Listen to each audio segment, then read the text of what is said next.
Peace and welcome to the culture here on the Black Star Network. I'm your host, Farajii Muhammad. Thank you so much for tuning in and being a part of the conversation. Folks, we got a lot to talk about. First and foremost, let's talk about the latest efforts in Georgia as prosecutor Fani Willis is preparing to make her big case to the grand jury next week. We'll talk to you about what is happening there. Also, should we expect to celebrate Chicano Heritage Month? I know that some of us might think, well, isn't there a month for those who come from Mexico? No, not really. We're going to talk about this latest with our sister Noemi Perez and why it's important for us to maybe consider having another month to celebrate the brown and the brothers and sisters of our brown community. We'll have that conversation. And then the big culture convo, folks. My conversation about the residents. We've heard from the mayor, we heard from the police chief, we even heard from the co-captain. But today we're going to have a conversation talking to some Black residents of the city of Montgomery as we talk about what happened on that riverboat. And we're asking the question, how is Black Montgomery doing?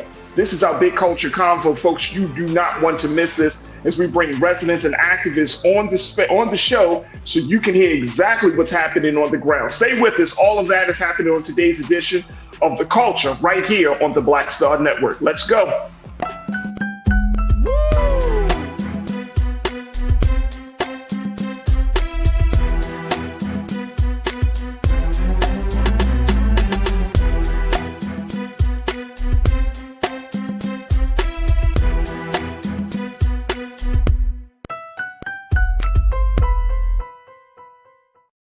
All right, folks, welcome to The Culture here on the Black Star Network. I'm your host, Farajii Muhammad. Thank you so much for tuning in. Folks, we got a lot to talk about. So I'm so happy and grateful that you are deciding to spend just a little bit of your time with us this afternoon as we have these very, very big discussions about what's happening at home and abroad. And of course, it's all related to the culture. So you can find it streaming on many different platforms. Of course, our home platform is blackstarnetwork.com, blackstarnetwork.com, where you can find all of the past shows that we've done, all of the great programming, of course, Roland Martin Unfiltered, The Black Show, and many other great shows on that website. But you can watch all of our past shows, and we're streaming live right now from our home site of blackstarnetwork.com. So make sure you tune in. We're also streaming live on Amazon, meaning that on Amazon News, you can find us on your Roku TV 24 hours a day, 7 days a week. And you can just tell Alexa, play Black Star Network. And boom, we will pop right up there on the screen. So folks, make sure you check us out there. And we're currently streaming on all of our live platforms of Facebook and Instagram. Now, it is on those platforms that we become a show that's unlike any other. We hear it directly from you. So if you want to join us in the conversation, join us on our Facebook show, on Facebook platform under Roland Martin. You can also find us on our YouTube chat, which is the hot chat right now. We got over 300 folks checking in right now, and that number continues to climb. But we are streaming live on YouTube. Just look under Roland Martin's YouTube page, and you will find the chat, and you will find the great culture crew always representing for the culture. There we go. So I'm so happy to see Cindy D. McCall, Linda Jefferson, Deidre Hall, peace and to everyone. Anastasia Paget, thank you. Peace and love, Anastasia. My brother and pastor, Pastor Damon Blissett. Pastor, good afternoon, sir. Good afternoon, big king and queens. Who else we have here? Bridget Smith. Thank you so much for checking in, Bridget. Cindy, you say I'm always on fire because I said today it's going to be a fire show. Guess what, Cindy? You are always on fire as well, so thank you. You don't like my music. Ahoy crew, I see you, sir. Thank you so much. Mary J. Pratt, and yes, God bless us all, Mary. God bless us all. Lord Jesus, we need that. We need that type of blessing on us. Patrice Marshall, happy Friday. Happy Friday, Patrice. Love to see you. Thank you so much. My sister, Pretty Brown Mimi, 726. Mimi, thank you so much as always for being a part of the conversation. And my brother, Conscious Thought. Good afternoon, Culture Crew. Good afternoon, Conscious Thought. Thank you so much for tuning in and being a part of the discussion. Folks, join us right now. We're streaming live on YouTube. Let's jump right in. Let me share with you very quickly some of the latest around the situation in Georgia, as there is a major expectation that this case of that prosecutor Fani Willis is going to be presenting to the grand jury next week. What should folks expect? As this Black prosecutor, she has been maligned, she has been talked bad about, she has been dragged through the mud by former President Donald Trump, and his cronies, but she is onward, making sure that there is some justice coming out of all of the crimes that he has committed. She's seeking to possibly levy more than a dozen indictments against the former president. Woo! Here's the latest from CNN. Take a look at this, folks. Fulton County District Attorney Fani Willis, she's expected to seek more than a dozen indictments when she presents her case regarding efforts by Donald Trump and his allies to overturn the 2020 presidential election results in Georgia before a grand jury next week. Sources familiar with the matter told CNN she's a Democrat and has been eyeing conspiracy and racketeering charges, which would allow her to bring a case against multiple defendants.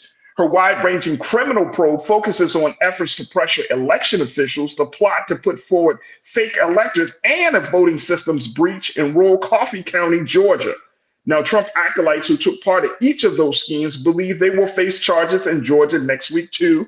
People familiar with their thinking said, and Trump also believes he will be charged in the case, according to CNN. So he's already preparing for some indictments to happen, folks, by District Attorney Fani Willis. There she is right there. Many people are saying that it is going to be this case that is going to really see, this case will serve as the measurement of how serious the situation is. We know that Trump tried to make that call down in Georgia to the secretary there about, looking for an additional 11,000 plus votes. But now Fani Willis her case, even though he has other cases around the country, not just related to the 2020 election, he got that classified documents situation that he has to go to court for. But a lot of people are saying that this is going to be the case, whether it's like the make or break case with, compared to the other cases that already been, the other indictments that have been put on Donald Trump. This may be the make or break case that people are expecting. So we will see, folks. This is all scheduled to happen next week when she makes her presentation to the grand jury. Once that process is done, that decision will be rendered, whether they will move forward and actually filing an indictment against the former president. And if that does happen, first and foremost, y'all know y'all need to tune into Black Star Network next week to let you know to get a sense of what's going to happen. But if that does happen, folks, can you imagine if she's able to levy 2, 3, 4 different charges, some indictments on the former president? Now, he thrives off of this stuff. He makes money off of this stuff. But can you imagine? Here's a president that's been twice impeached, and then next thing you know, he's got like 4 or 5 different indictments on him for a number of things. Whew. Let me hear what you got to say very quickly, crew, before we take our first pause here. Meek checked in. Meek, thank you so much. You said we need her down here in Monroe, Louisiana to represent Carroll High School coaches. You got to give me the story down there, Meek. Let me know what the story is down there in Monroe, Louisiana. We love to know. Thank you so much for checking in. DeWanda Evans, you checked in. Good to see you, DeWanda. You said get them. Real simple. Get them. And that's exactly what she plans to do. You don't like my music. Thank you so much, DeWanda, for checking in. Welcome to the crew. You don't like my music. You said that means she's doing good. Hey, you don't like my music. She about, whew, this is going to be something else, folks. Next week is going to be huge. Thank you, dear brother. Appreciate you. Anastasia Paget. Anastasia, you say hello there to everyone. Hello from Atlanta, Georgia. Good to connect with you, Anastasia. Thank you so much. Folks, it's going to be very interesting, to say the least, how this district attorney, Fani Willis, is going to move forward with the case. It's going to be very interesting to see what charges she's going to come up with, and that's going to lead to an indictment. It's going to be very interesting to see how the former president. Now, like I said, he's already expecting charges. This is not a trial for Donald Trump. I'm going to say this, and I want to be very clear. This is not a trial for Donald Trump. Donald Trump's issues is a trial for America. I'm going to say that. It is a trial for America. It's a trial for the political system. It's a trial for the ideologists out there. It's a trial for the American citizen to try to figure out, is this the type of person that we want to be in the government of the United States? It's a trial for white America. It's a trial for Black America. He is a whole trial. A whole trial, not just the one in court. I'm talking about a whole burden. A whole burden. So we will see how District Attorney Fannie Willis moves forward. All right, folks, look, we got to take a quick pause. When we come forward, let's talk about the idea of having a celebration of Mexican Americans through creating a Chicano Heritage Month. Should there be a Chicano Heritage Month? I'm going to share with you what one one California legislator had to say about that. Plus, we're going to have my sister Noemi Perez, to join us for the conversation. So, folks, stay with us. The whole lot to get to in the second 30 of The Culture right here on the Black Star Network.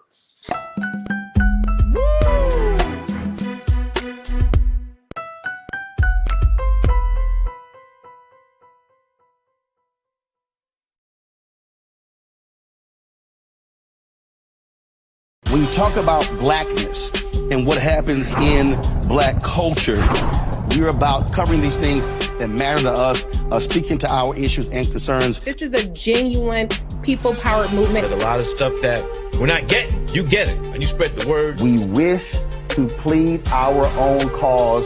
Too long have others spoken for us. We cannot tell our own story if we can't pay for it. This is about covering us. Invest in Black-owned media. Your dollars matter. We don't have to keep asking them to cover our stuff. So please support us in what we do, folks. We want to hit 2,000 people, $50 this month, raise $100,000. We're behind $100,000, so we want to hit that. Y'all money makes this possible. Checks and money orders go to P.O. Box 57196, Washington, D.C. 20037-0196. The Cash App is $RM Unfiltered. PayPal is R Martin Unfiltered. Venmo is RM Unfiltered. Zelle is Roland at RolandSMartin.com.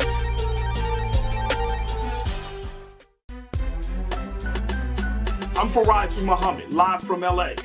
And this is The Culture. The Culture is a two-way conversation. You and me. We talk about the stories, politics, the good, the bad, and the downright ugly. So join our community every day at 3 p.m. Eastern and let your voice be heard. Hey, we're all in this together. So let's talk about it and see what kind of trouble we can get into. It's The Culture, weekdays at 3, only on the Black Star Network.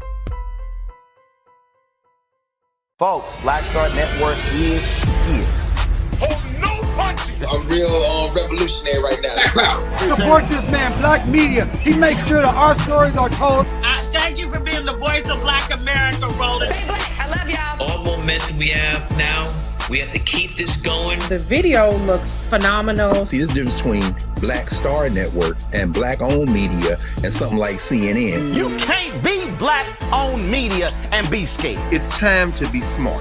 Bring your eyeballs home. You dig?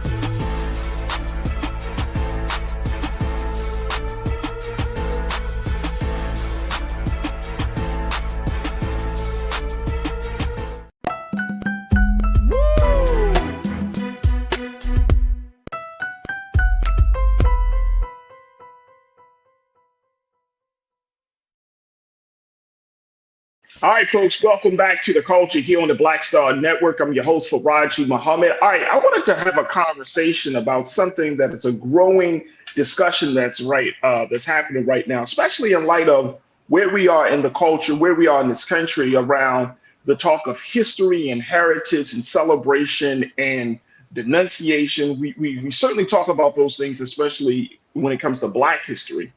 But what about how this larger context or this larger conversation about history and heritage, how does it affect other folks in the country, particularly Mexican Americans? And folks, I wanted to have this conversation because I saw that there is a discussion right now happening both on the state level and on the federal level where there is some conversation about how do we celebrate those Mexican brothers and sisters who are a part of the society, who have contributed to society, who are working to make America a place to live, or working to make America more progressive. How do we celebrate that? And this is what's happening right now with Representative Lou Correa, who is a Democrat out of the state of California here. He is trying to usher in the celebration of Mexican Americans by leading the charge to create a Chicano Heritage Month.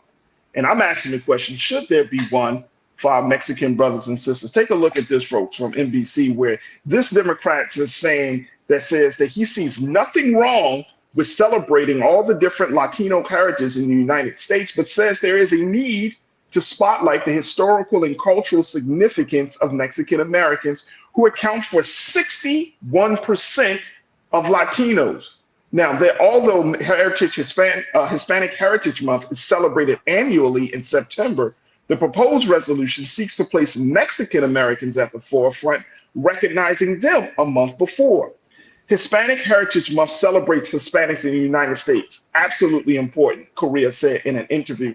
But he added, is the Cuban struggle the same as the Mexican American struggle? Probably not. We have similarities, but it's not the same. Mexican American history, as Correa noted, is tied to the history of the Southwest, the farm worker movement, legal rulings such as the fight for desegregation, and activism such as against the Vietnam War and for civil rights.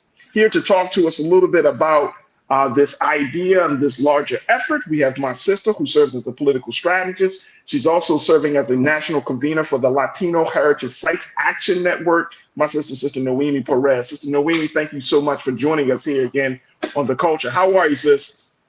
I'm well. How are you, Brother Farajii? Always a pleasure good. to see you.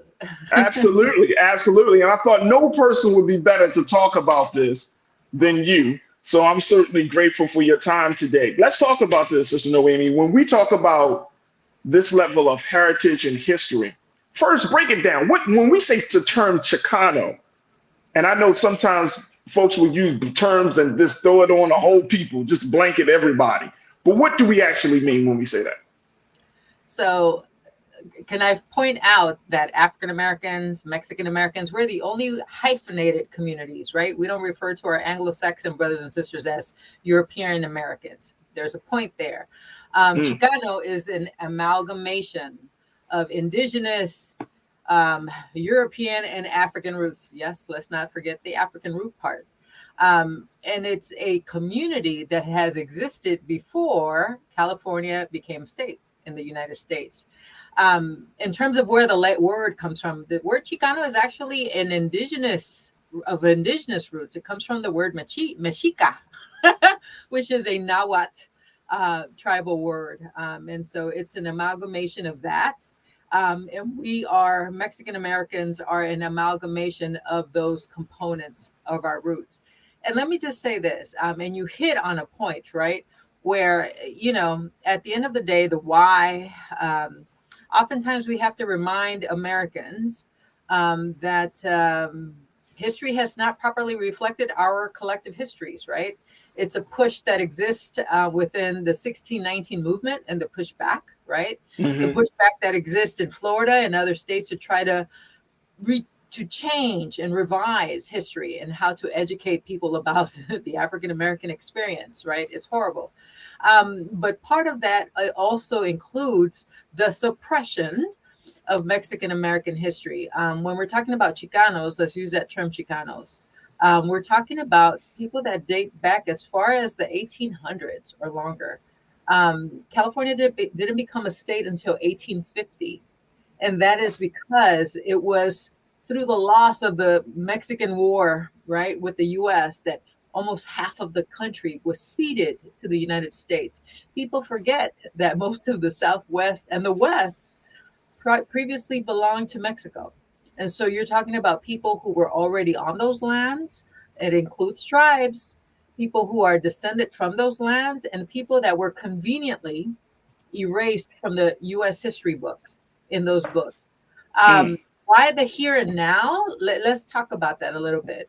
We talked about the whole reparations movement last week, right? In terms of Mm-hmm. the importance of the work that our African American brothers and sisters are doing and developing the blueprint for other communities to follow. Well, this is part of that blueprint we're following.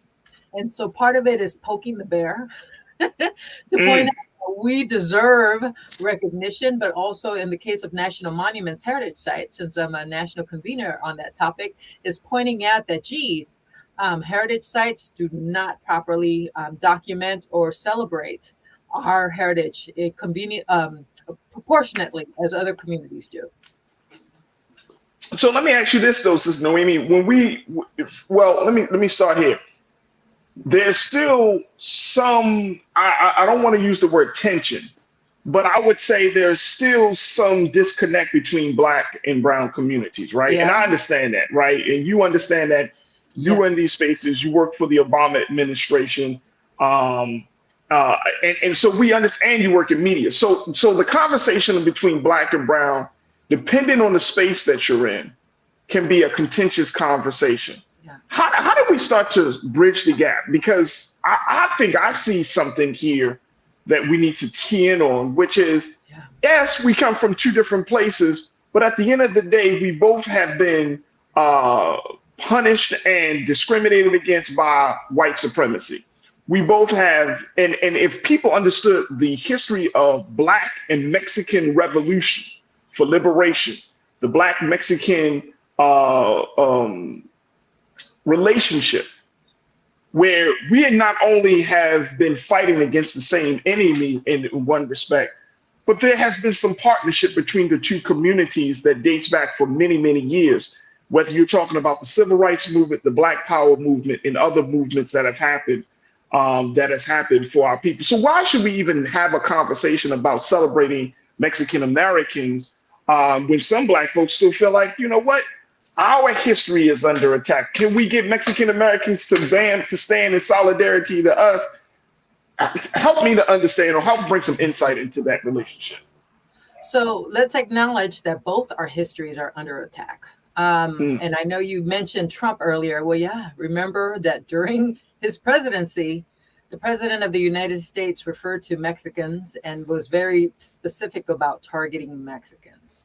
That is a precedent that was set, and it was set in the here and now in terms of how Mexicans and Mexican Americans are treated. But bottom line, and it's the point that you're pointing to, Brother Farajii, is that there are some connected dots in terms of history of oppression, but histories, period. There is still no formal acknowledgement that there is an underground railroad that leads to Mexico, right? And formally addresses that component as part of U.S. history. There is no formal acknowledgement, right, of the component associated with African and African American liberation and the role Mexicans and Mexican Americans played into that. But the point is this, that we both of our communities have experienced historically oppression, and our removal or our redrafting in U.S. history books. I think that what we're seeing now is a response to some of that history under the Trump administration, where there was a push against Mexican Americans. And that there is both an effort by congressional members of the Congressional Hispanic Caucus, as they're called, and members at the grassroots levels, like myself, who are pushing to make sure that our heritage is preserved within the U.S. history books, within our national monuments, and that there is a coming of attention, if you will, of reconciliation at a minimum, to acknowledge that, yes, half of the United States at one point in time was Mexican and so forth. And there are Mexican Americans that come from that. You mentioned that about 60% of Latinos nationwide are Mexican. That is true. In the state of California, we're talking about 40% of the state's population is Latino. We're talking about a Congress member that represents Southern California. The cities that he represents include Santa Ana, Anaheim.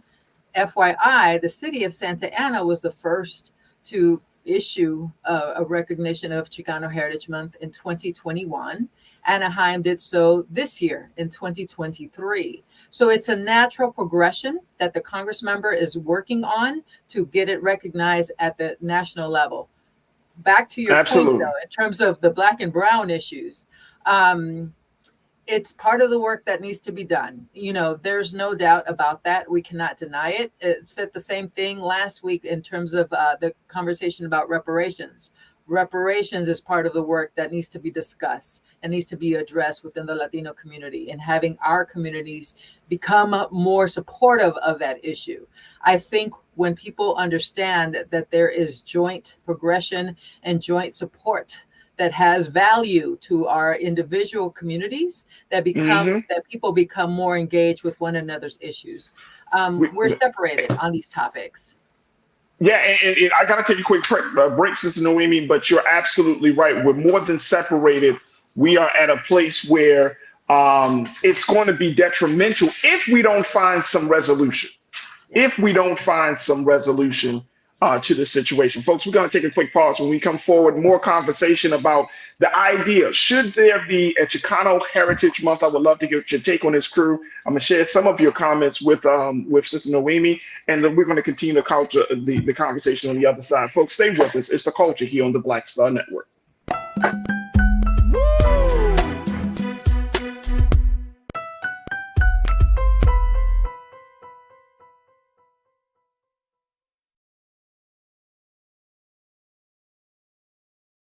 Folks, Black Star Network is here. Oh, no punches! I'm real revolutionary right now. Support this man, Black Media. He makes sure that our stories are told. Thank you for being the voice of Black America, Roland. Stay black. I love y'all. All momentum we have now. We have to keep this going. The video looks phenomenal. See, this difference between Black Star Network and Black-owned media and something like CNN. You can't be Black-owned media and be scared. It's time to be smart. Bring your eyeballs home. You dig?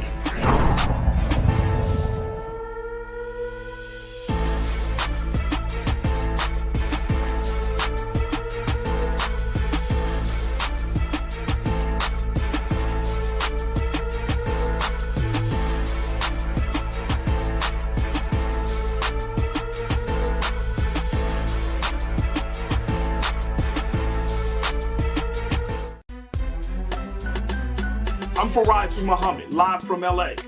And this is The Culture. The Culture is a two-way conversation. You and me. We talk about the stories, politics, the good, the bad, and the downright ugly. So join our community every day at 3 p.m. Eastern and let your voice be heard. Hey, we're all in this together. So let's talk about it and see what kind of trouble we can get into. It's The Culture, weekdays at 3, only on the Black Star Network. When you talk about blackness and what happens in Black culture, we're about covering these things that matter to us, speaking to our issues and concerns. This is a genuine people-powered movement. There's a lot of stuff that we're not getting. You get it, and you spread the word. We wish to plead our own cause. Too long have others spoken for us. We cannot tell our own story if we can't pay for it. This is about covering us. Invest in Black-owned media. Your dollars matter. We don't have to keep asking them to cover our stuff. So please support us in what we do, folks. We want to hit 2,000 people, $50 this month, raise $100,000. We're behind 100,000, so we want to hit that. Y'all money makes this possible. Checks and money orders go to P.O. Box 57196, Washington, D.C. 20037-0196. The Cash App is $RM Unfiltered. PayPal is R Martin Unfiltered. Venmo is RM Unfiltered. Zelle is Roland at RolandSMartin.com.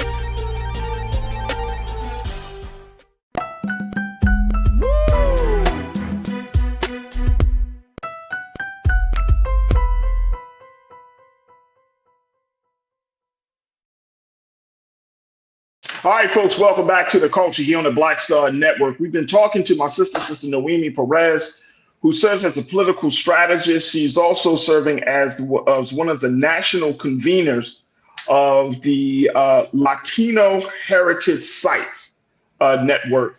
And this is a group of professionals, Latino Americans, Latino Heritage Sites Action Network, but these are a group of Latino professionals who have gone throughout the communities to do the great work of preserving Latino history in many different spaces and in a lot of different ways. And so we are so happy and grateful for having our sister Noemi Perez joining us to have the conversation about the idea of creating a Chicano Heritage Month. This is the month that would celebrate Mexican Americans. This is something that Representative Lou Correa, a Democrat out of the state of California, is ushering and pushing for, because he's saying we have a Hispanic Heritage Month in September, but the struggle of that group of the community versus the struggle of Mexican Americans, two different struggles. It's necessary to celebrate both, but one should certainly be recognized as its own particular month, especially given that 61% of Latinos originate from Mexico.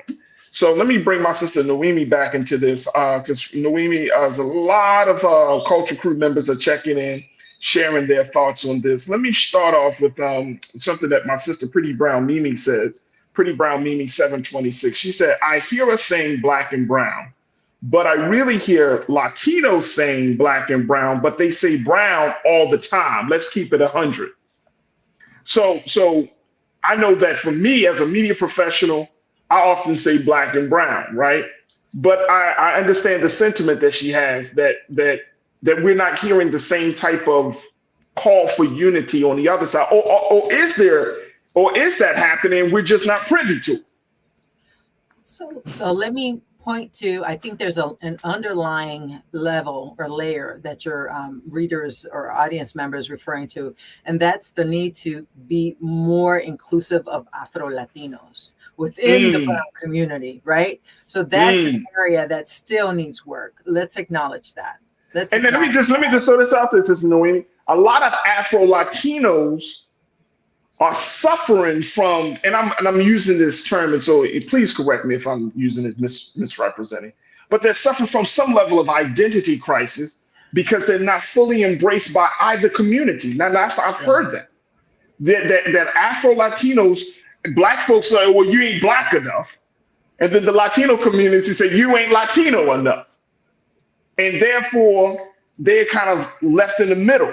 And then when they make a statement saying, oh, I'm Afro-Latino, depending on who you talk to in either one of those communities, you get a little acceptance here and a little bit of acceptance there, but you're not fully accepted. And I think that is the direct result of white supremacy and that poisonous view of the world, because that has brought more division in something that should be bringing us together. So I just wanted to point that out very quickly. I don't mean to take up your time, but yes, ma'am, certainly share that. Absolutely. So that component of you want to call it colorism within the Latino community, just outright racism, it exists. So let's acknowledge that. And so part of the black-brown dynamic is also about addressing the Afro-Latino dynamic within the Latino community. So the Latino community has a lot of work to do, okay? Not denying that at all.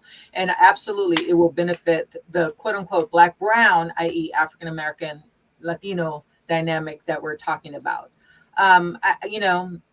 It's just work that needs to be done. Absolutely.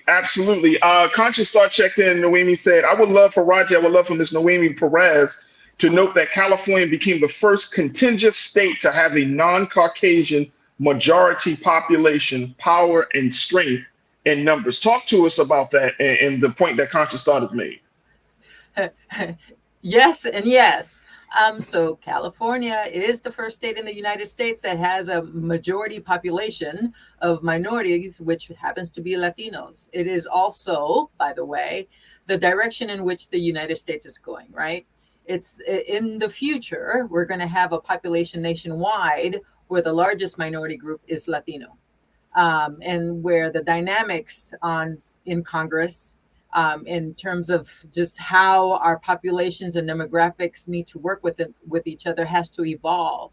And I think this is part of that evolution, right? Where we're poking the bear, our Congress members are poking the bear to say, look, it's time you start acknowledging not only this population for what it is, but its history within the United States. Again, I think that all of these dots connect, the reparations movement, this resolution, and some of the efforts in Florida and Texas that is pushing back on diversity efforts.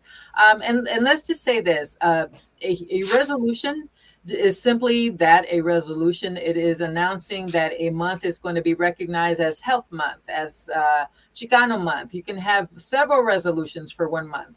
So resolving that you're going to call it Chicano Month doesn't take anything else away from other things that are being celebrated.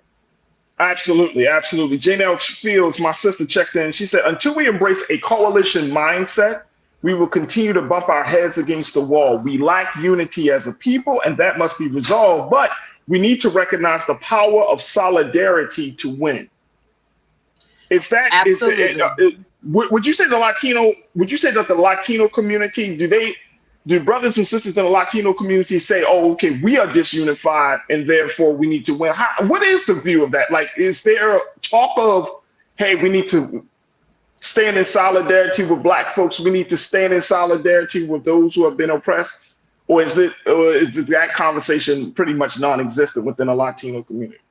I think that over the past 20 years, a lot of the work that had already been accomplished in bridge building and in coalition building with African Americans went by the wayside, unfortunately. I think that during the Black Lives Matter movement, some of it may have become more divided. It's just something that just continues to be work done. Now, in the Chicano movement, when you're talking about the Chicano movement, that which we're talking about California, which derives from the 50s and the 60s, the Chicano movement has a historic coalition building work and movement with African Americans in Southern California. However, again, we can't deny that there are still tiffs that have existed over the course of time, and that we need basically bridge builders like yourself, Brother Farajii, to bring us together, right? And to mediate on where these issues become. We can't just walk away and assume that it's done, it's fixed. Year by year, day by day, the work needs to continue. No, that's absolutely correct. And that's absolutely correct. And I appreciate that. And I'm wondering if there's this call for Chicano Heritage Month, will it open the door for Caribbean American Month? You know what I'm saying? No, and like start to look at other ethnicities and other groups of people who have, again, contributed to America, has made America the great place that it is, and then at the same time will be recognized for their contributions and what they bring to the table. I'm thinking that may be the domino effect, but what's your thoughts on that? It should, and that absolutely should be the domino effect. I'll share that in Los Angeles, the LA County Board of Supervisors actually voted to have June be Caribbean Heritage Month. Right? Wow! And so, wow! So come on, we gotta. I mean, Kina, I need something on that, brother, because a lot of people may not know. Come on, man, we need to do a horn sound or something. There we go. There we go. I would expect, let's have some of your audience members chime in from New York and other states, right? I would expect that there are Caribbean, Haitian, Puerto Rican Heritage Months celebrated in their respective months. The goal is not to bump one group over the other. It's about, celebrating the differences that exist in the communities. But again, Congress, the work that needs to be done at the congressional level, it's really about elevating our heritage, Mexican American heritage across the board, and making sure that it is protected. It is. And you know what? I love how you said this is Noemi, because at the end of the day, if we aren't like protecting history, and I try to tell folks all the time that people think that all right, we don't got to worry about this history. But if you disregard one group of people's history, then you open the door for your own history to be disregarded. Yeah. And we're talking about America here, right? We're talking about a land that has historically and traditionally have not really opened the door to anything else outside of whiteness. Brother And so Farajii, now we chugging along, and I'm happy to have the conversation. I'm happy to be feeling uncomfortable. I'm happy to even get into a space where there's some conflict or some, you know what I mean? But we gotta work through all of this, because I know, Sister Noemi, without a shadow of doubt, the moment that Black folks, Latinos and Mexicans and other groups of people, our Caribbean brothers and sisters, the moment we really start to move forward, and there have been many efforts, I'm not going to act like there hasn't been efforts over these years, over the past 25, 30 years, to bring communities together. We know, and we know without a shadow of doubt, white supremacy will be uprooted, and diversity in a very real sense will be planted. Brother We know Farajii, we're living in a place and time where the state of Florida is trying to redefine what slavery was. Yeah. We're living in a place and time where books are being removed from libraries and schools. So yes, it's about making sure that people are progressing forward and making the efforts to progress history, protect heritage sites, excuse me. It's we have to do it. It has to be done. And for Mexican Americans, especially after the last administration, I will say that that push, it matters. And I'll say that the push matters for Puerto Ricans too. That is absolutely. My sister Noemi Perez, I want to thank you again for joining us for this conversation. You are right there in the mix of things as a political strategist. You are a DEI strategist. You're a national convener for the Latino Heritage Sites Action Network. So we are going to continue to have these conversations with you, and hopefully it will start to change some of the minds of those in both communities to start working together. But I appreciate you, sis. Thank you so much for being so good for the culture. Thank you, Brother Farajii. Absolutely, absolutely. All right, folks, we got to take a quick pause. When we come forward, our big culture convo is up next. We're going to be checking in with residents and activists down in Montgomery, Alabama, because I'm asking the question. We've heard from the mayor. We heard from the police chief. We even heard a little bit from the co-captain about what happened through his report to the police. But we haven't truly heard from Black Montgomery. Now, since that riverboat brawl, what is happening, what has happened, and what is going to happen over these next few days, next few months, next few years, we're going to do our part here on the culture. So we're asking the question of how is Black Montgomery doing? How is Black Montgomery doing? With all of this attention, with all this talk of resistance and rebellion, is it resonating with Black Montgomery residents? We're going to have that conversation up next. So stay with us. A lot to get to in the next hour of the culture right here on the Black Star Network.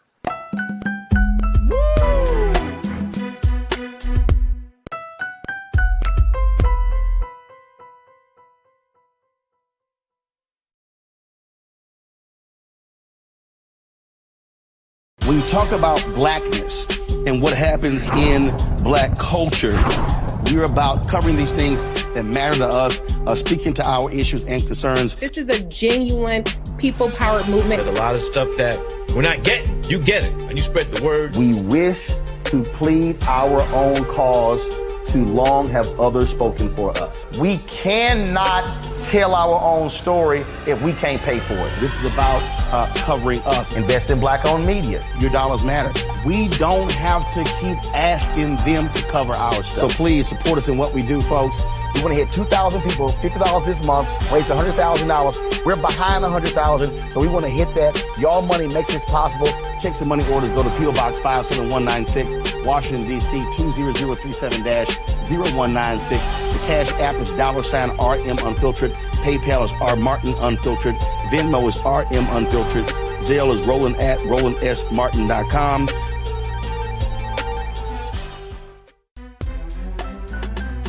I'm Farajii Muhammad, live from LA.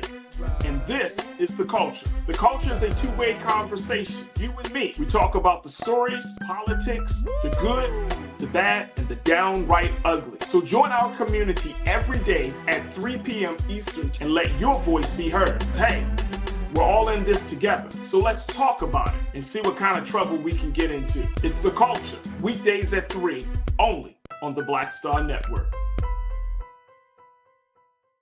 Folks, Black Star Network is here. Oh, no punches. I'm real revolutionary right now. Support this man, Black Media. He makes sure that our stories are told. Thank you for being the voice of Black America, Roland. Stay black. I love y'all. All momentum we have now, we have to keep this going. The video looks phenomenal. See, this difference between Black Star Network and black-owned media and something like CNN. You can't be black-owned media and be scared. It's time to be smart. Bring your eyeballs home. You dig?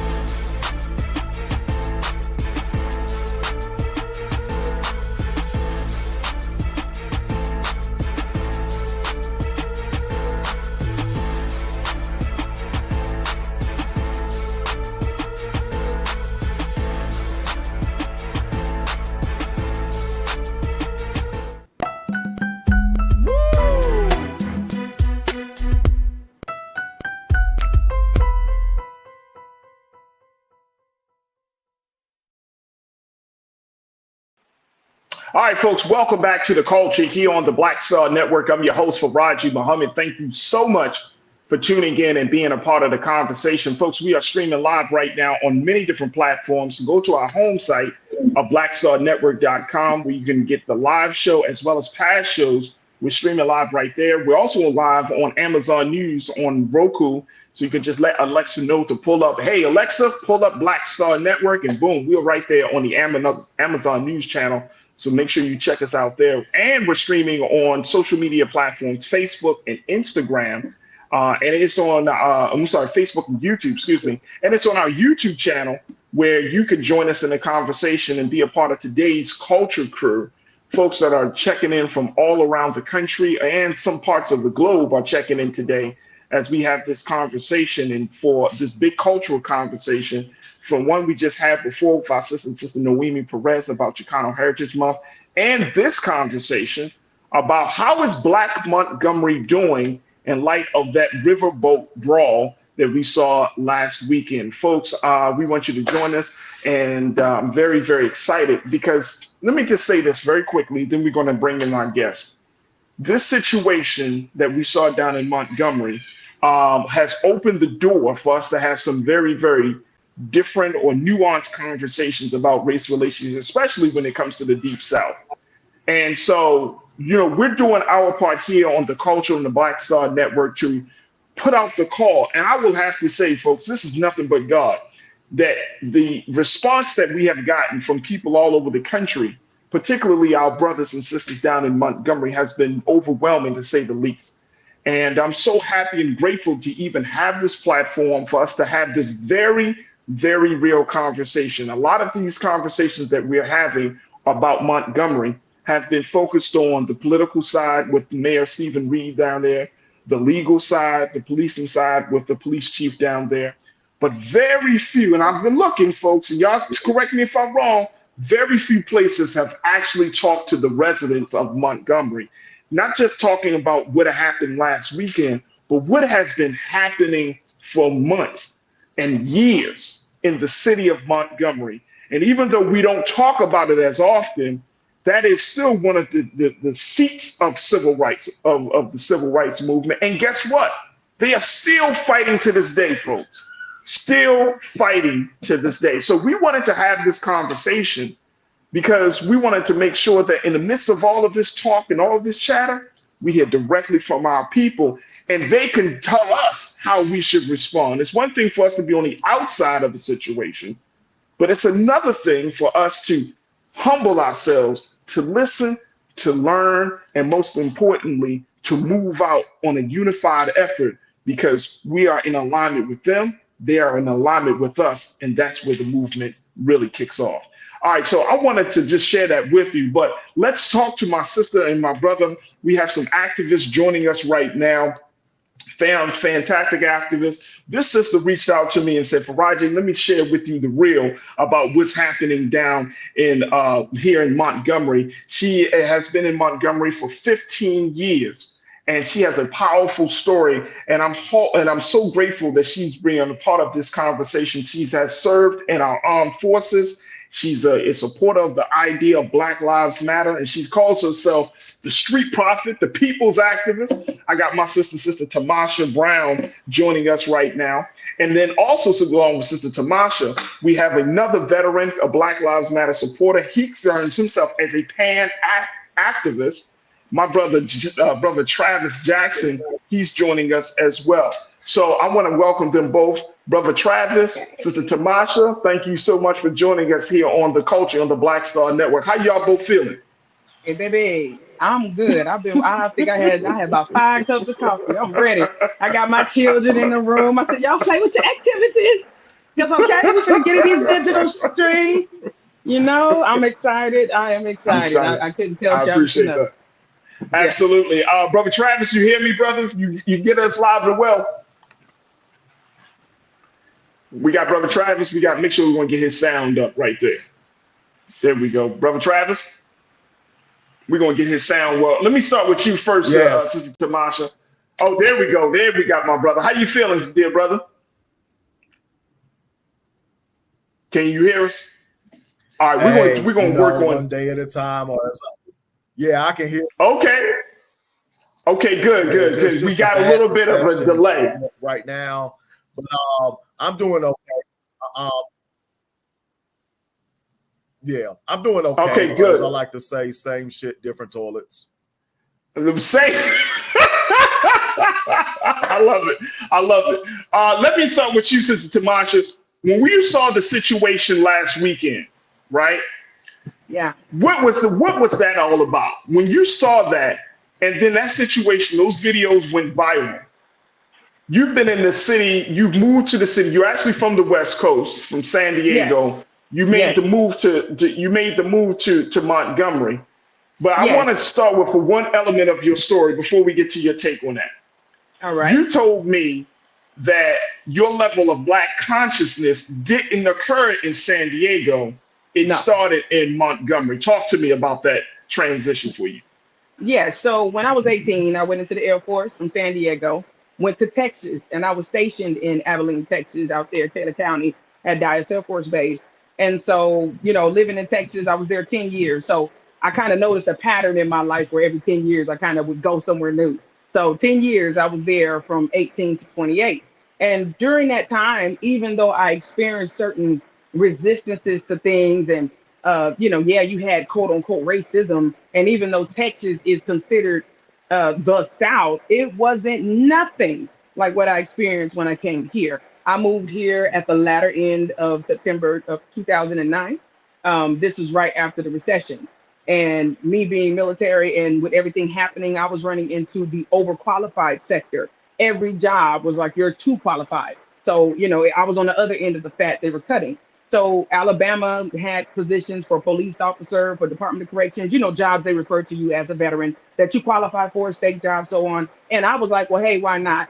So my roommate at the time came here, got orders at Maxwell, and I came along. I was like, hey, I called my mom, who was living at the time, and she was like, California ain't got nothing. They letting off janitors, so go where you're going to have a head. So moving here, I thought this would just be maybe a year or two.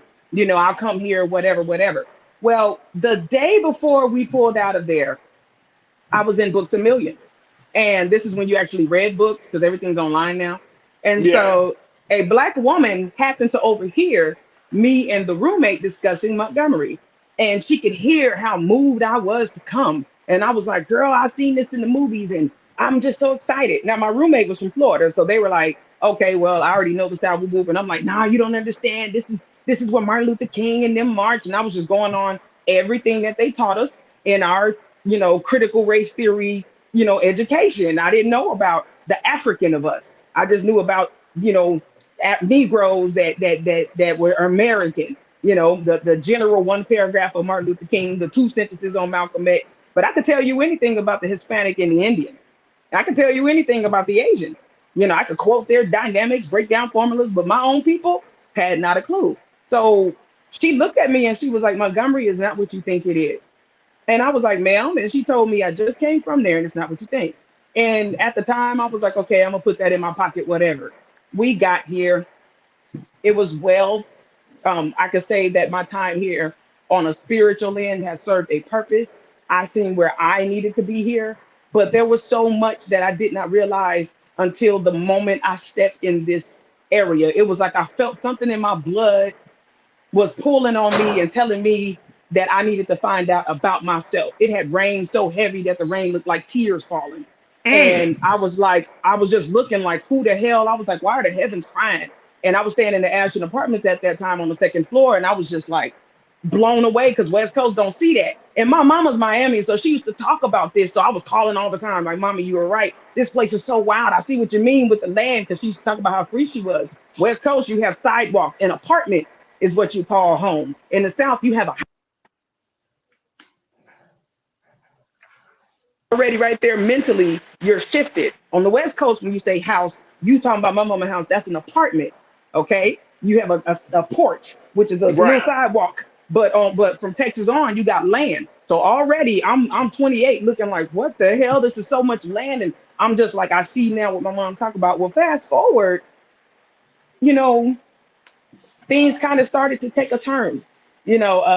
Montgomery started to go through.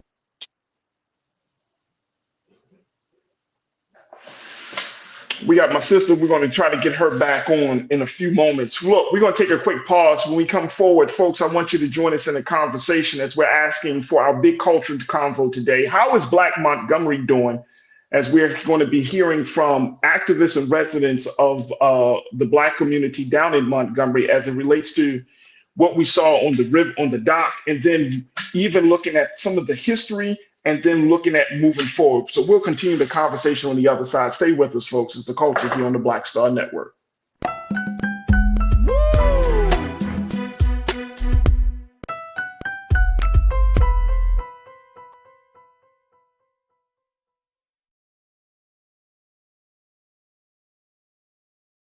When you talk about blackness and what happens in Black culture, we're about covering these things that matter to us, speaking to our issues and concerns. This is a genuine people-powered movement. There's a lot of stuff that we're not getting. You get it, and you spread the word. We wish to plead our own cause.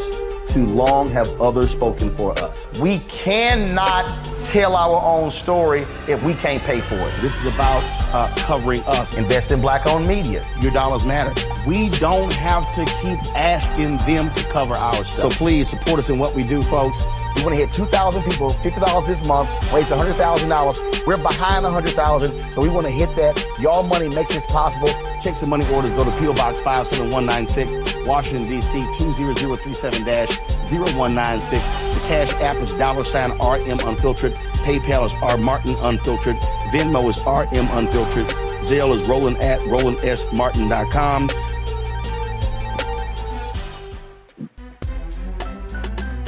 I'm Farajii Muhammad, live from LA. And this is The Culture. The Culture is a two-way conversation. You and me. We talk about the stories, politics, the good, the bad, and the downright ugly. So join our community every day at 3 p.m. Eastern and let your voice be heard. Hey, we're all in this together. So let's talk about it and see what kind of trouble we can get into. It's The Culture, weekdays at 3, only on the Black Star Network. Folks, Black Star Network is here. Oh, no punches! I'm real revolutionary right now. Support this man, Black media. He makes sure that our stories are told. Thank you for being the voice of Black America, Roland. Stay black. I love y'all. All momentum we have now, we have to keep this going. The video looks phenomenal. See, this difference between Black Star Network and Black-owned media and something like CNN. You can't be Black-owned media and be scared. It's time to be smart. Bring your eyeballs home. You dig?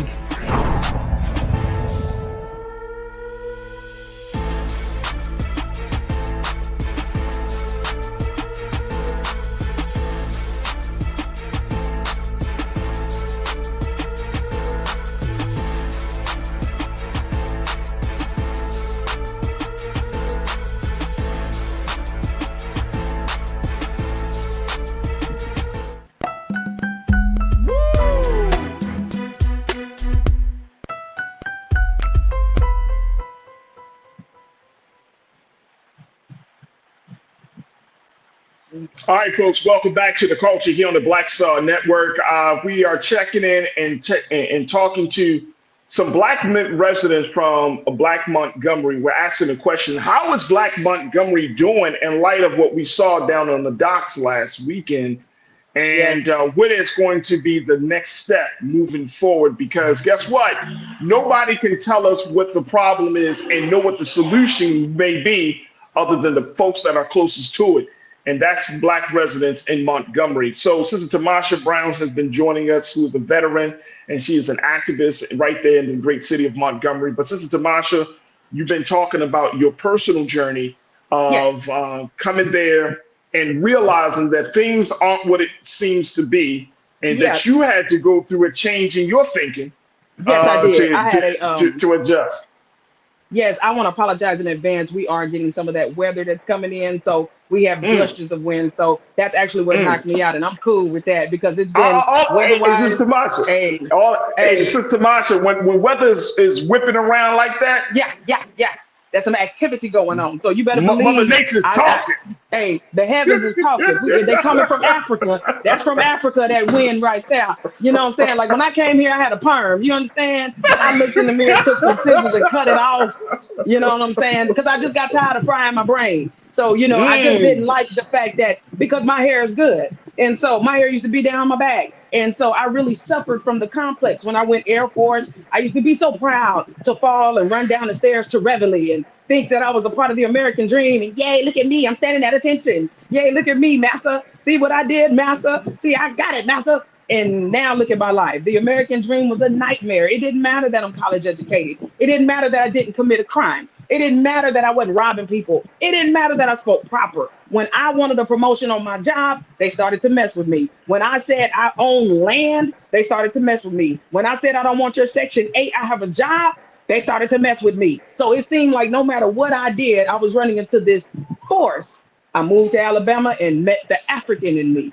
And that was a process that took 10 years to really get ingrained in me. The past 5, I've been laboring and bearing fruit. I have a son that's 5 and a daughter that's 2. When my daughter was born, their father was messing around with fentanyl and he died. So I'm carrying 2 buckets on my shoulders. When I was pregnant with her, I was standing on Capitol steps protesting for my son. They don't care that he's special needs nonverbal. They don't care. My baby's gonna stand 6'3". He's going to be a threat. My baby's Black. He's going to be a threat. His mama talk. She's educated. She well-versed. She look you in the eye and she got clean teeth. It's a problem. And it's sad that I can't feel that with everything that has been accomplished here, the blood that has been spilled here, that the people cannot feel that presence and that respect. When that fight occurred, for me, it was the disrespect because that man spent 20 minutes really laboring with these people prior to all of the actual altercations. Wait a minute, you said 20 minutes? 20. He spent near 20 minutes. See, the reason why, if you notice the footage coming from the boat is still, it's not really moving around, you know what I mean? It's because they sat there long enough to where they was like, what's going on? And they were still enough to even record it. It had been 20 minutes nearly that man was engaging. You looking and you see the Titanic coming. You telling me you not finna move? I'm talking about they knew what was going on. They're trying to put so much emphasis on the signs and, oh, they knew this was there and it wasn't there and all this. And I'm just like, cut it out. You cannot educate people. Give them smartphones for government phones. Give us computers. You cannot make a mockery of our minds. We've created the chair that was thrown, the light bulbs, the surgeon materials and weapons and tools you guys use. We brought everything here so you cannot tell us with our minds that we don't understand that even though things are going on here, that's supposed to be just a little misdemeanor, a little tap. Because had that been 5 Black people on that one, there would have been a curfew. We would have had the National Guard out of fear of what they even thought we would have done. But they had them handcuffed and let them go. So don't make a mockery of our intellect and try to say that this man was just even picking on him or he was just being a butthole on his job. No, what I personally believe, look at his attire, because I know what it's like to be judged. I have a piercing in my lip. I have tattoos up and down my arm. I have rib cage tattoos. I have locks, baby, in which the Supreme Court said we can't have. Okay, I'm walking around as natural as they be. I'm profiled and followed around sometime because they may think I'm a dope dealer until they run my name. Oh, now they come back. Oh, Miss Brown, you're my sister in the force. But prior to that, my life was on the line because I fit into this quo. So we're gonna forget about the fact that I'm a mother. We're gonna forget about the fact, so it's so many stats to this. So this judgment that this man endured because he was wearing a polo shirt and some pants and a hat, they didn't see him as co-captain. They didn't see him in that authority. So that already is a perspective that ain't even being touched. Then we look at the engagement and how long it took, which led up to everybody actually coming around trying to see what's going on because the boat stopped in the ocean. So now fast forward, we see what broke out. And it wasn't like all black people pounced on him. It was more white people. I'm sorry for offending if I say white. So let me say it properly. No, you got the Europeans. Not to say the Europeans was coming out of the woodwork. So we came out the woodwork. When that baby jumped in the water, we didn't realize that the ceremony had taken place. It hadn't come around the town yet. So the way he glided across, considering the roses that was laid out, I was like, baby, look, it's on. That's crocodile water. So, I mean, there's so many things that was going on. So the disrespect. So to see that fought back, I was like, yeah. I felt and identified with the disrespect. You get tired of being profiled. I know several people that worked their asses off at HMMA, the job I worked at for 4 years, that kept me in my house, that kept me out the way. Okay, you work 24 hours a day at that job, whether it be first, second, or third shift. What a shame that when they get off, building cars, building Hyundais, building vehicles that people enjoy, when they get off work, they got to go through all of these police, all of these troopers that's coming at them because of the type of car that they have, all because they have success or they have a nice house. So even though they bought it, it's still like, hey, you don't belong here. So I'm not going to pull you over. I'm going to follow you around. So it's so many things that's compounded. The crime. Go ahead, baby, because I can. No, I was just so when we saw this situation, we're kind of coming into a situation, but the atmosphere was already there. Like, has there been any other issue? Was there any other issue? Was there a particular thing that happened either that day or the day before that kind of precipitated that something like this would happen? It was just sitting in the air. When you have and just being 100. Now, first, I want to say that I do acknowledge and respect Chief Albert and Mayor Reed and any of our political and social authorities because they are given those positions. We know what the Hebrew word says, that God provided. So whether or not they do right in those positions is not my problem. That's an ordained position. So to know that we have a black mayor and that we have a black chief, that's good. But we haven't felt that impact in black community. So with that being said, what's your take on the fact that the chief and the mayor, Mayor Reed, Chief Albert, are both saying that they're still investigating whether this is a racial issue or not? What's the take that you and your comrades take from that? Everyone takes a bit of a different stance because, again, I'm not born and bred here.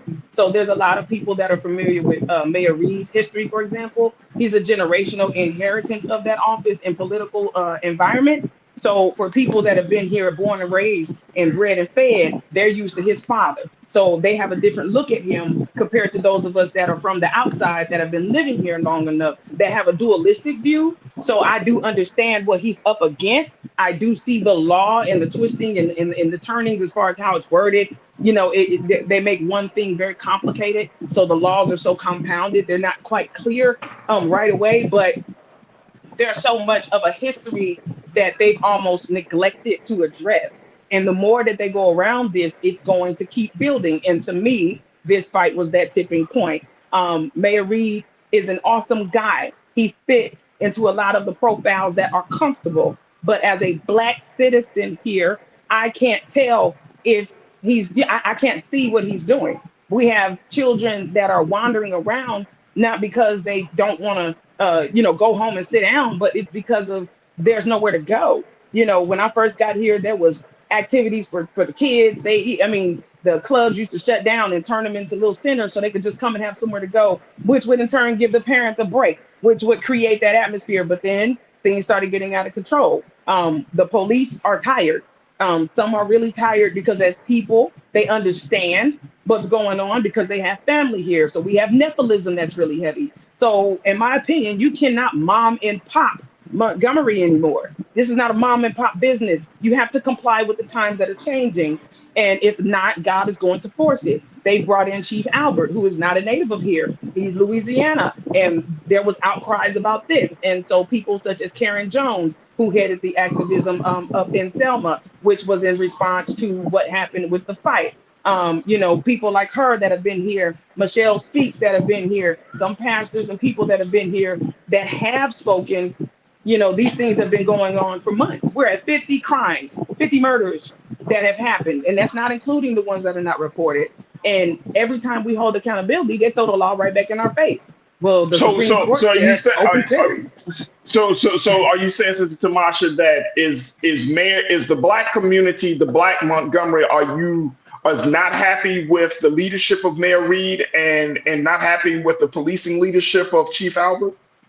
I would say that we are not happy with the way that things have been going from the perspective of we can't feel them. You know, we hear what they're saying, but we can't feel that we are being represented in fairness and that things are really moving the way that they go.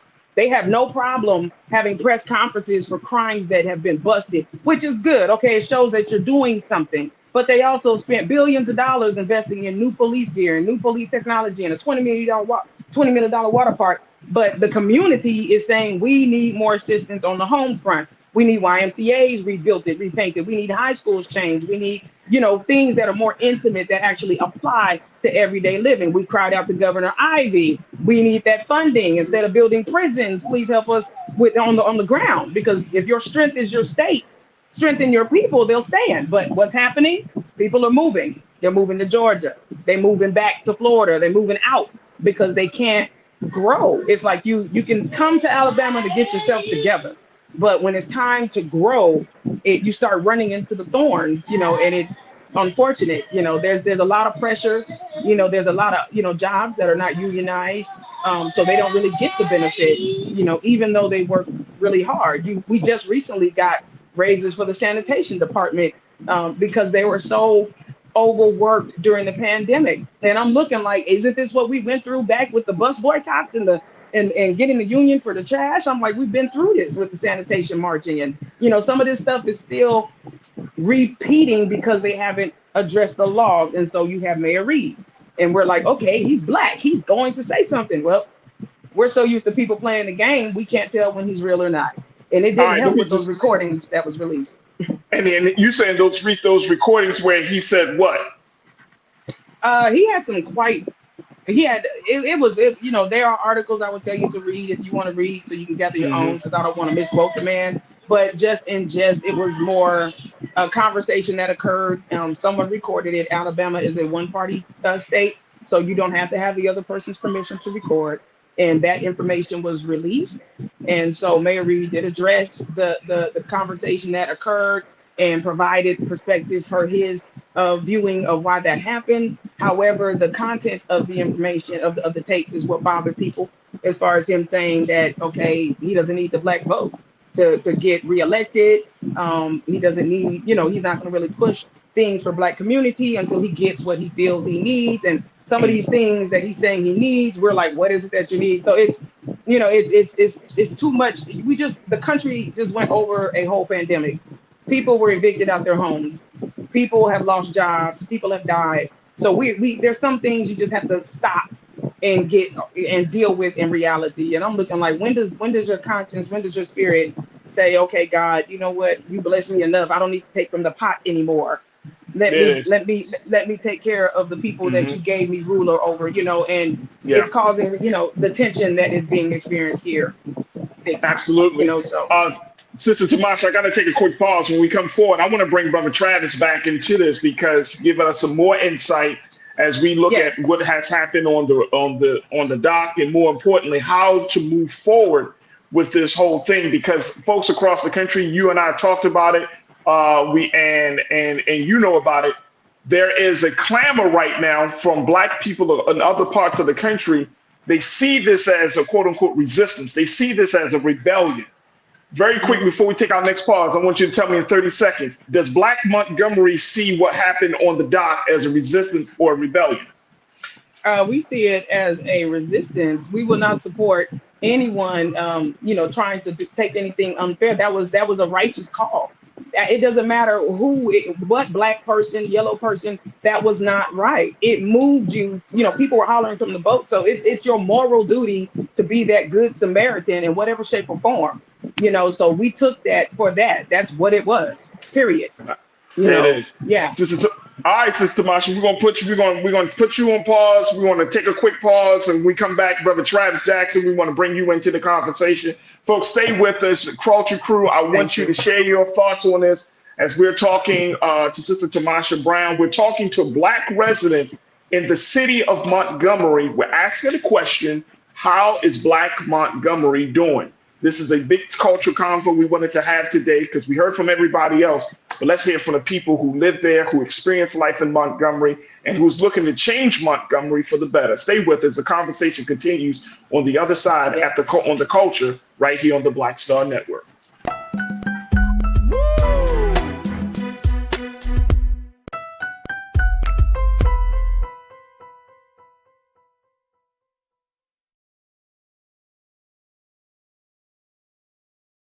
Folks, Black Star Network is here. Hold no punches. I'm real revolutionary right now. Support this man, Black media. He makes sure that our stories are told. Thank you for being the voice of Black America, Roland. Stay black. I love y'all. All momentum we have now, we have to keep this going. The video looks phenomenal. See, this difference between Black Star Network and black-owned media and something like CNN. You can't be black-owned media and be scared. It's time to be smart. Bring your eyeballs home. You dig?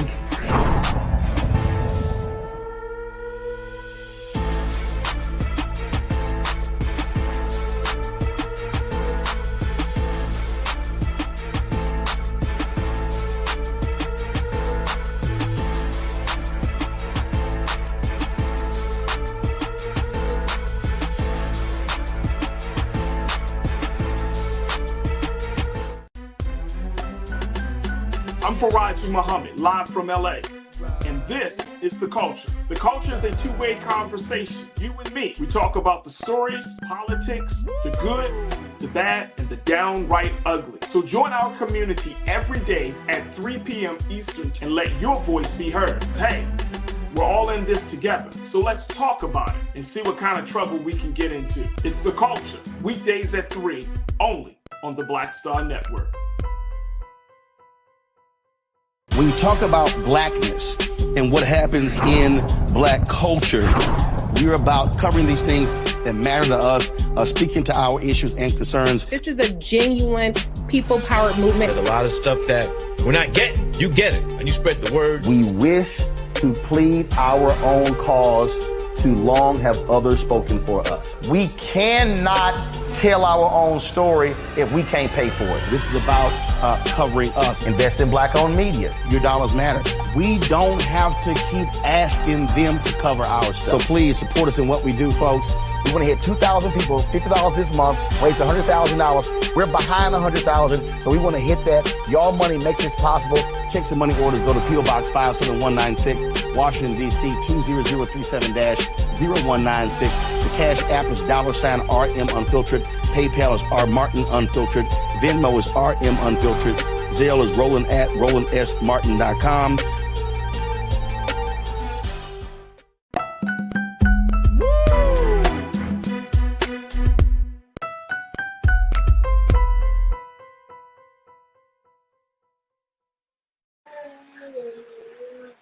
All right, folks, welcome back to The Culture here on the Black Star Network. We've been talking to our Sister Tamasha Brown down there in Montgomery, Alabama, and because we wanted to have a conversation with Black residents of Montgomery in light of what happened last weekend and all of the stuff that has happened over these past few days with arrest and everything else.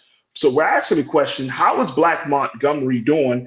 And I'm talking to my sister who is an activist, who's a veteran of the armed forces, Sister Tamasha Brown. I want to try to see, and I know the weather is doing its work down there. And it's Yeah. and the folks, let me just tell y'all, I don't know about y'all, but you know how we are. I want to bring Sister Tamasha into it, and I'm gonna see if we can bring my brother Travis Jackson into this very quickly. Yes.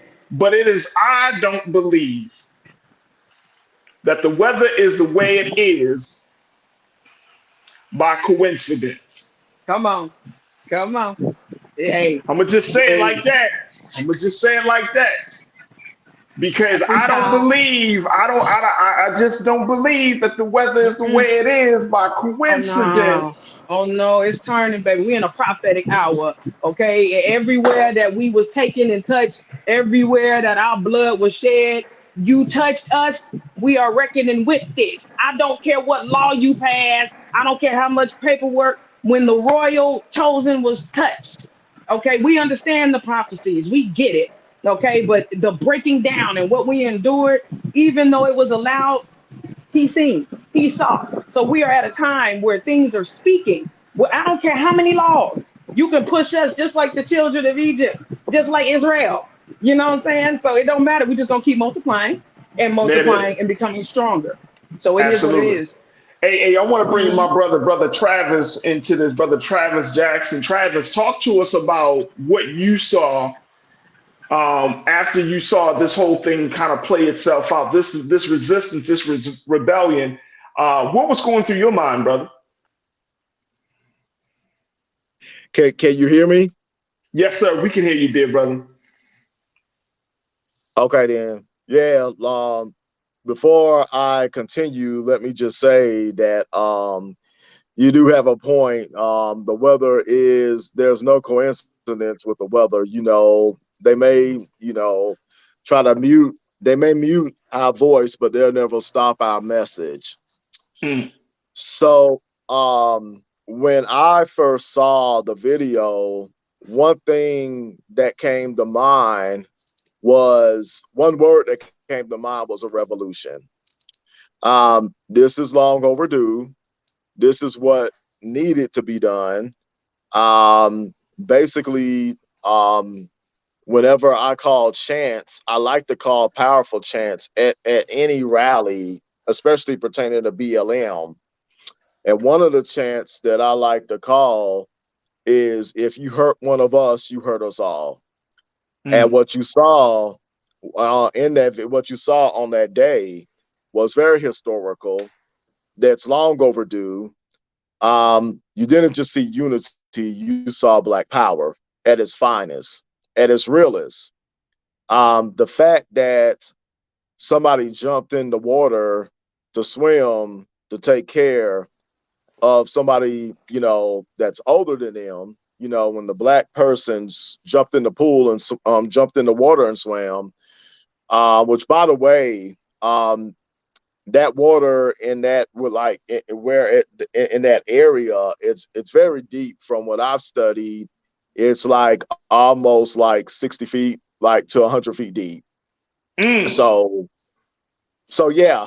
So for them to just jump in the water and swim, I consider that as our ancestors carrying him over to help another one of our people. And when I saw that, I'm like, that's quite prophetic. I saw that and I was like, okay, that's how we are supposed to be. We're supposed to, like Bret Hart says, the legendary WWE wrestler, the family that fights together survives together. So when I saw that, I was like, okay, that's something that inspired me. You know what I mean? And so when I also saw the other Black people just come down there and take care of business, against white supremacy. That's the thing that the media does not want you to know. These people were motivated by Trumpism. Trump came down there 24 hours before this incident occurred. And so down here, I like how the way you have the title, how's Black Montgomery, because a lot of people just, just like my sister Tamasha said, it's all about popularity down here. It's too commercialized. People don't want to go behind the scenes because they know there is the ugly truth behind the scenes. Mm-hmm. And so when you get, before I get into that pertaining to the leadership, let me just continue on what I saw in the video. A lot of people may consider that as violence. I don't consider that as violence. I consider that as self-defense. Mm-hmm. Bottom line, point blank. Because we all know if the gears were turned, if that would have been a group of white people attacking Black people, there would not have been media attention. However, that's the white privilege. However, we, on the other hand, when we come together, and I would even include, Black and indigenous and other people of color, that's Asian American, Mexican American, and Pacific Islanders. When we come together, it's a whole different story. It's a crime. It's a misdemeanor. It's a felony. It's a civil lawsuit, etc. Mm-hmm. Mm-hmm. So when I see that, I'm just like, wow, power to the people, basically. And I needed that, you know what I'm saying? I needed that boost, and we needed it as well, that boost of motivation. Now, on to the leadership in Montgomery. Now, I would just say, hey, brother Travis, let me ask you this question very quickly. You have been you have been a lifelong resident of Montgomery. I don't want to say lifelong. I am an Iraq veteran and I am a military brat. So therefore, I traveled all over this country, and I've even resided 1 year on the island called Guam. So diversity and inclusivity runs in my family, and I'm also and I also have Mexican heritage in my family as well. So yeah, those genes are pretty powerful. I hear you, brother. I hear you. And it's funny because in our previous segment, we talked about celebrating Mexican Americans because there's the talk about Chicano Heritage Month that's being populated. And a lot of our people don't understand that, like the link between between Mexicans and Black people and Africans is a very, very strong link. It's a very strong link. And then you come up right behind that conversation. And you are personified just that as a Black man who has Mexican heritage. Man, you can't write this better you can't script this better. Go ahead, brother. I'm just feeling it right now. Look, put it out there, Travis. Look, put it out there. Look, if we're gonna talk let's go ahead and tell the full story. Tell the full story. Now, as the leadership in the 334, aka Montgomery, I must say that, and I will admit, I was on Stephen Reed's campaign, the first one, and I will admit that I supported him, and I still that tough love. I'm still there. You know what I mean? But I will say that the leadership here has been too commercialized because I feel like, I know, like I said, that tough love is too commercialized because a lot of people get this mindset, oh, it's one of the civil rights meccas in the world. It has the first and only lynching memorial museum in the whole entire nation. Oh, it's this.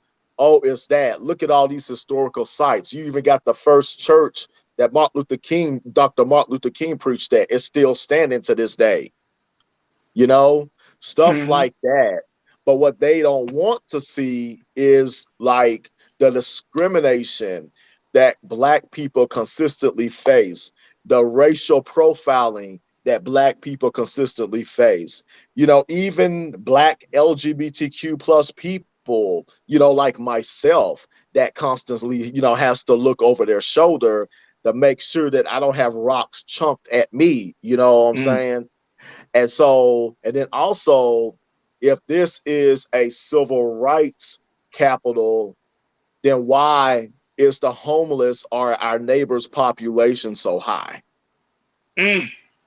Why? Why? Tell me about that. Tell me about that when we got a budget. The last time I checked was like almost $1 million. Why? I mean, something in the air is polluted with that. So, you know, but people don't want to go behind the scenes. They want to just, you know, put a patch on on a wound. And as we know, in order for the wound to heal, you're going to have some toughness. You're going to have to get some first aid. And right now, we need first aid in our city. We definitely need it because honestly, I mean, just everything that I just said is so accurate, you know, and definitely our school systems, it's just like they don't teach the kids anymore. You know, I remember when I was knee high, our homework used to be go get a newspaper, cut out an article, and that was kind of like the way that the educator influenced us, the importance of reading and how fundamental it is. Hey, brother Travis, I want to stop you right there because I gotta take a quick pause. And I think you're right on track, big brother. You right there, and you understand the dynamics, especially as the person that is advocating and for this cause of Black Lives Matter, and there's so many intersections in the work that you're doing, along with the intersections that Sister Tamasha is doing. So I think that, you know, when we come back, as we look at this, just getting a little taste, and the crew is checking in from all across the country, and folks are saying, look, this is a problem. We got the same thing in Los Angeles. We got the same thing in Chicago, Detroit. You got, you know, weak leadership from some Black folks. You got this continued onslaught of attacks and assaults on our identity and on our bodies, physical bodies.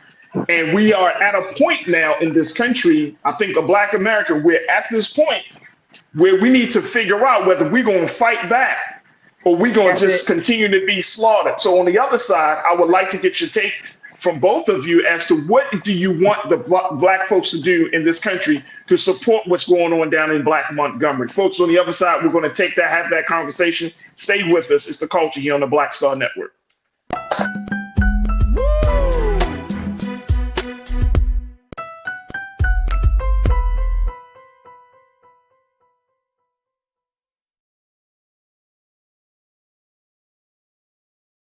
I'm Deborah Owens, America's Wealth Coach, and my new show, Get Wealthy, focuses on the things that your financial advisor and bank isn't telling you, but you absolutely need to know.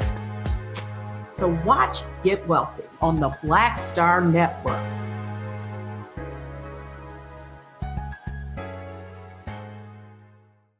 Black Star Network is here. Oh, no punch! I'm real revolutionary right now. Thank you for being the voice of Black America. All momentum we have now, we have to keep this going. The video looks phenomenal. See, there's a difference between Black Star Network and Black-owned media and something like CNN. You can't be Black-owned media and be scared. It's time to be smart. Bring your eyeballs home. You dig?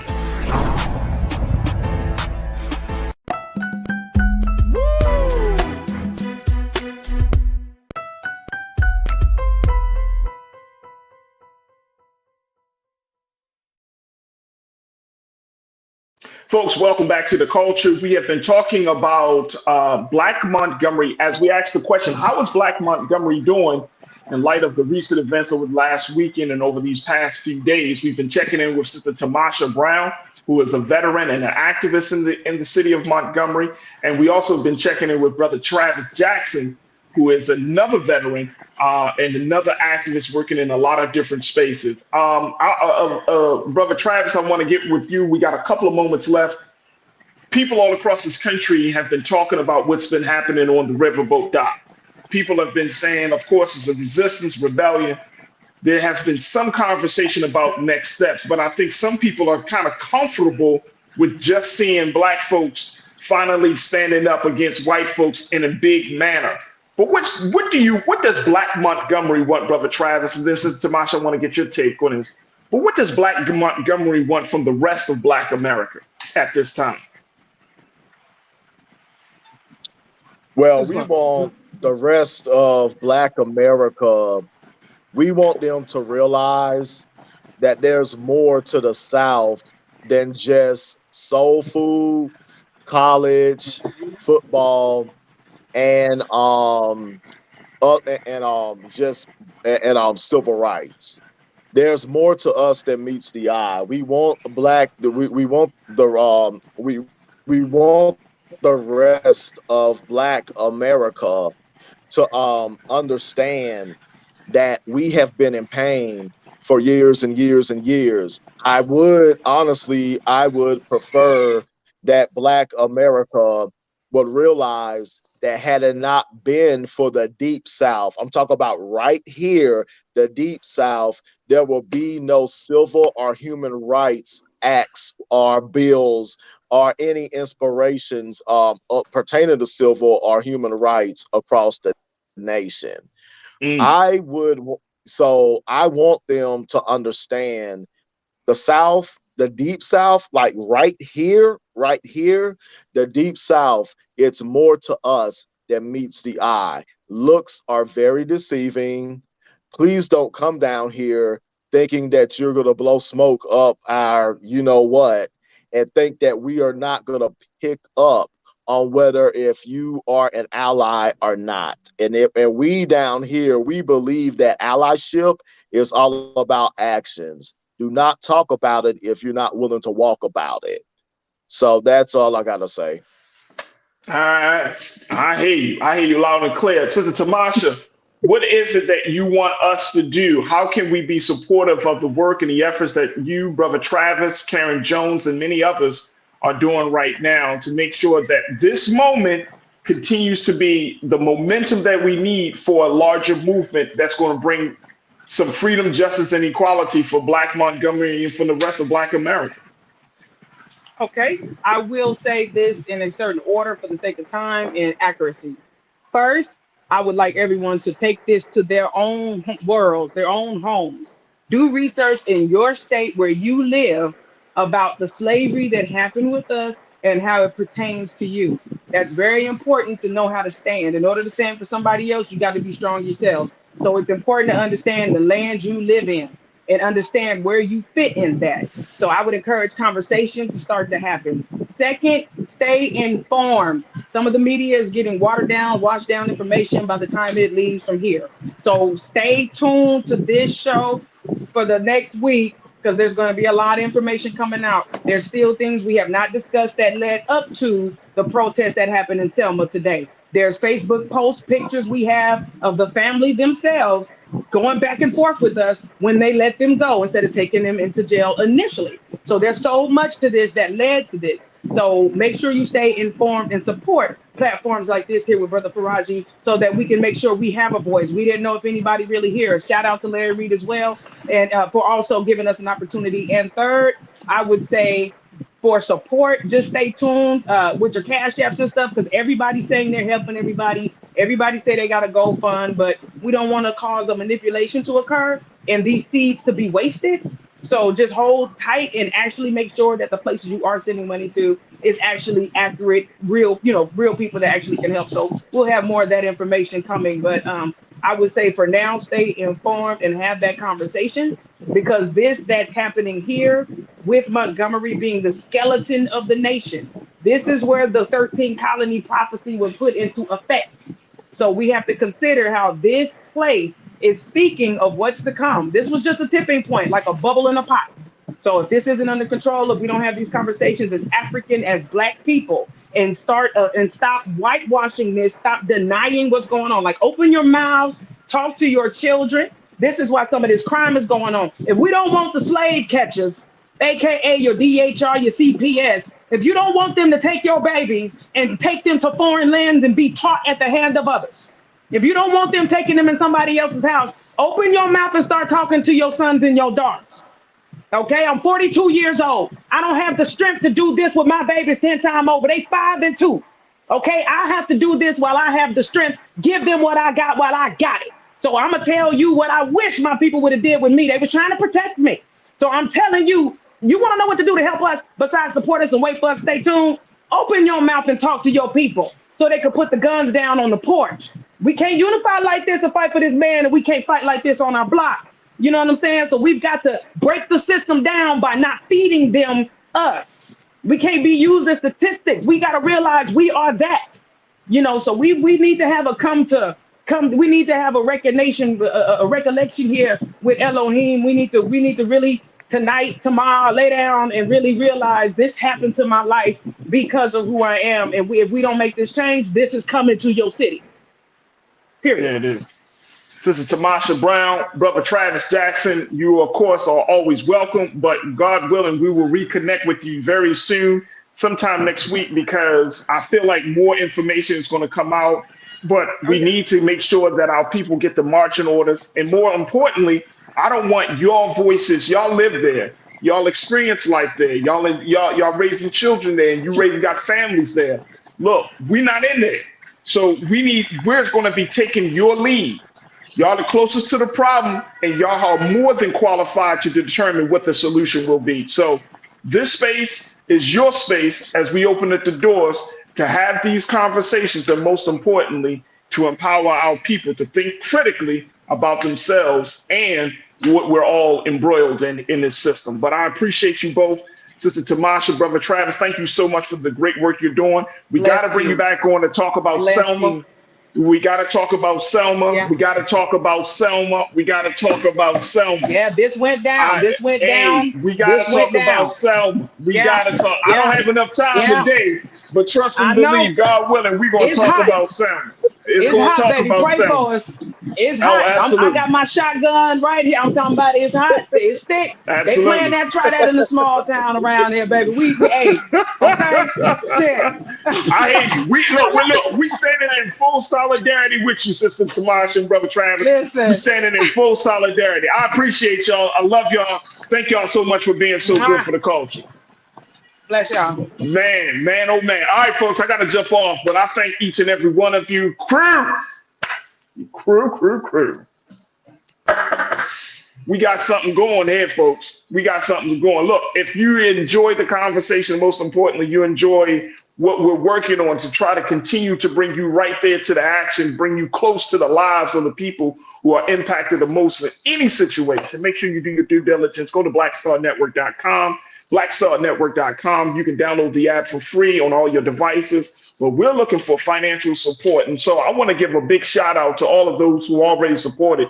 These past couple of days, y'all been on fire in your support. So big shout out to Lean On Him. Welcome to Bring the Funk Fan Club Level 1. Lean On Him. Thank you so much for your support for Black Star Network and the culture here. We truly, truly thank you. But folks, download the app, support us, follow us on all social media platforms. You can follow me, yours truly, Farajii Muhammad, the real Farajii on IG and on all social media platforms at Farajii. So we're going to continue to do our part to give you the voices to have the conversations that you need to hear. Also, make sure y'all check out, I'm contributing for Afro LA News. So y'all can definitely check out Afro LA News, as I got my first feature story there talking about celebrating the 10 years anniversary of Black Lives Matter this year. We celebrated here just a couple of weekends ago here in Los Angeles.